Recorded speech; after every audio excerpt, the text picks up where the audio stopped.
തിരുനയനത്തിങ്കൽ ചെന്ന് ഹരികളെ നിഗ്രഹിപ്പാൻ അൻപൊടു പുറന്ന ദേവി, ഹരിയുടെ ദോഷം തീർപ്പാൻ അൻപുള്ള കിഴക്കൻ ദിക്കിൽ മഹേശ്വരി വാവ വന്നു ബലി പൂജ കൊള്ളേ.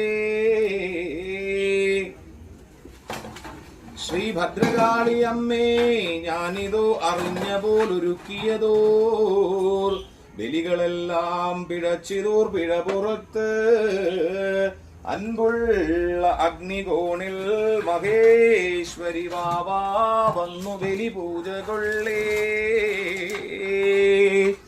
ഗണങ്ങളെ കൂട്ടിക്കൊണ്ട് ഗർവിനുടൻ ഇവിടെ വന്നു, ഈ ക്ഷേത്രത്തിനു പാലിച്ച ദോഷം ശത്രു സംഹാരം ചെയ്യുവാൻ അൻപുള്ളവ തെക്ക് ദിക്ക്